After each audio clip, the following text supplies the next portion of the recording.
So now would like to open the floor for some questions and ideas. Thank you.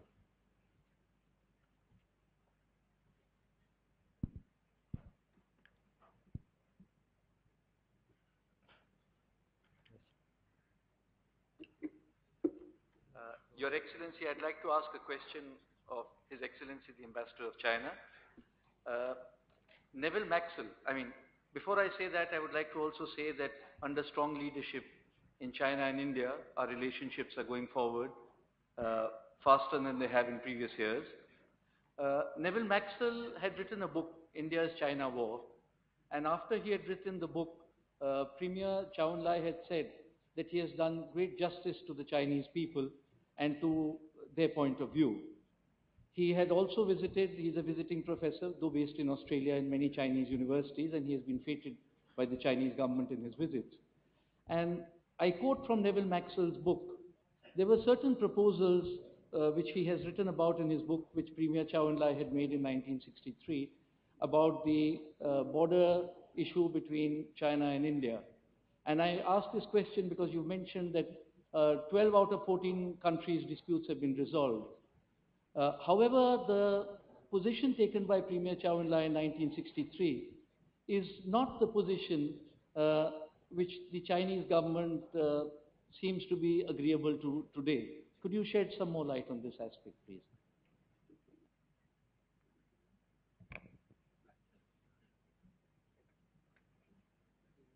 Thank you very much for your question. This issue relating to the history, actually this is the issue of the result of the colonialism at that moment before the Second World War. So the Chinese policy have no any change. No any change. What we should do right now is the same as before. Of course, we have different positions in this regard with the Indian friends.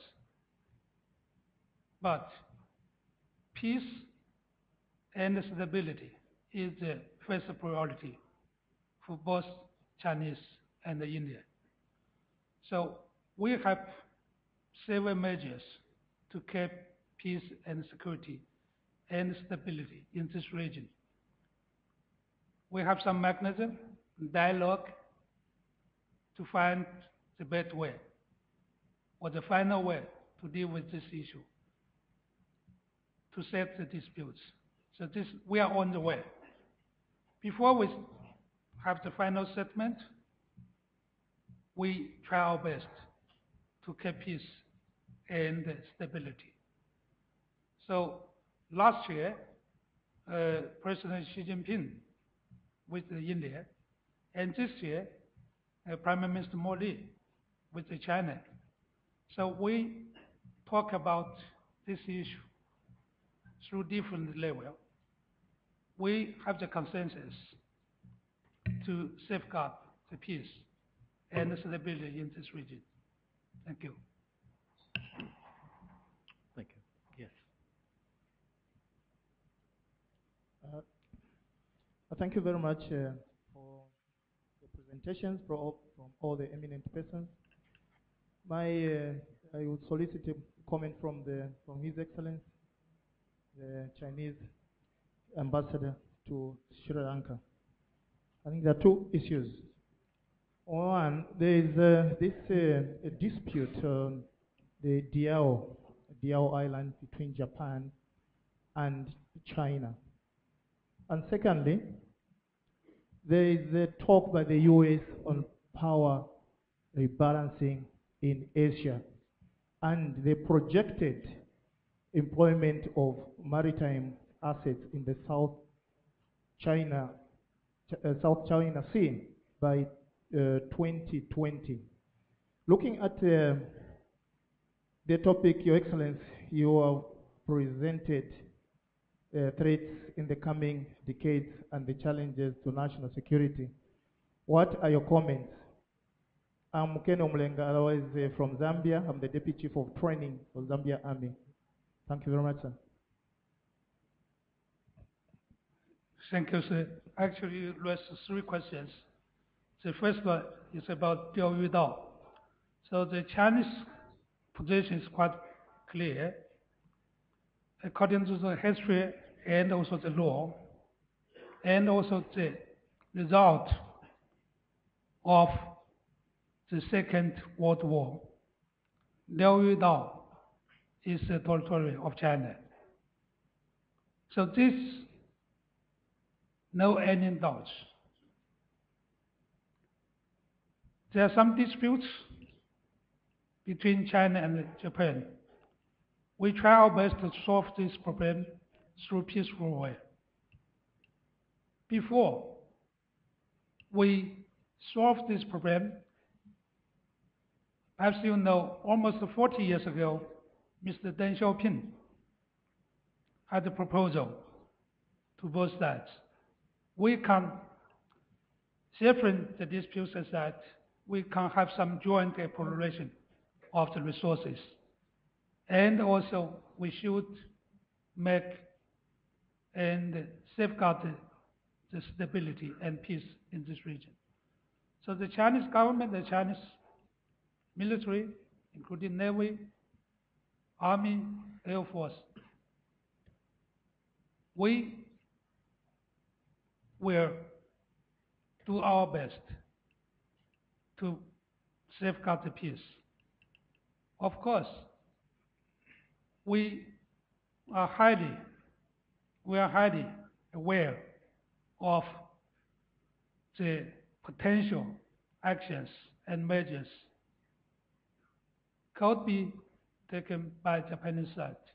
So these days, perhaps if you check with the news, almost 1 million people from 300 cities in Japan to have some protest against the Japanese government about the amendment of the constitution, to change the peaceful constitution to another one. I don't know how to deal with that, because this is relating to the arrangement of post-war. So if this is the case, how to deal with that? Just like what I mentioned in my speech, if you forget the disaster of the war in the past, the disaster could be or might be repeated in the future. So we urge the Japanese government refrain from the action, because the war disaster at that moment for Chinese and other Asian people is so terrible, as well as for the Japanese people. So politicians must be responsible for the happiness of the people, not the happiness or the ambitions of the politicians themselves. So this is my understanding. The second question is about the U.S. presence in Asia. This is quite clear. U.S. is an Asia country. As you know, Guams belong to Asia. So we have no any objection to have the U.S. presence in Asia area. U.S. is also one of the great force to keep stability and security in this region. So we hope U.S. continuing to play a positive role in safeguarding the peace and stability for this region. So the Chinese side have no any intention to kick out of U.S. I think we have many cooperation with U.S. in security, peace, and between Army, Navy, and Air Force. So big powers or countries, of course they have some different views, different standings. But we will find the common interest, not for Chinese, for Americans, but also for Asian people, for other countries, for the global interest. The third question is about South China Sea. South China Sea is, you know, it's an issue that has been politicized. There are four-level issues, four-level matters. The first one is the territory disputes. Second one is about delimitation of the waters. The third one is about the resources, fisheries, oils, gas. The fourth one is about cooperation for the low sensitive issues, environment issue, biodiversity, and combating piracy, safeguard safety of navigation. So how to deal with that? So we suggest that we put the disputes for the first two levels, territory issue and delimitation of the waters, because this is not so easy to solve at this moment. We promote the cooperation in utilization of the foods of the resources and the protection of the resources, and also promote the cooperation for the low sensitive issues, and reduce of the disaster environment issues. But we did our best. We do our best. We set up some foundation, several billions. But we need the cooperate from some countries. Most of the coast countries have the intention to cooperate, to put the disputes aside. But how about the outside? Some countries would like to use this one, the South China Sea issue, as a political issue to make the balance, political balance. So this is a challenge for China as well for the other countries. But please be sure, South China Sea will be peaceful. Will be peaceful. We have no any intention to have the conflict with any other one. Of course, we have our position. Perhaps you can go back to before 1996, before the UNCLOS come out. All the fisheries people peacefully to conduct fishing in South China Sea. But today, most of the countries declare their EEZ, economic zones, without agreement, without the negotiation, and send their navy or Coast Guard to set or to capture the fisheries people from other countries, particularly from the Chinese. Chinese fisheries people already in South China Sea for 2,000 years. At that day, no other countries. But today, of course, we should follow the law, but the law, UNCLOS, is not the Bible for maritime. I'm a lawyer. Please, please have more, study about what the issue in South China Sea. South China Sea did never have the problem. It's bears almost 40% of the trade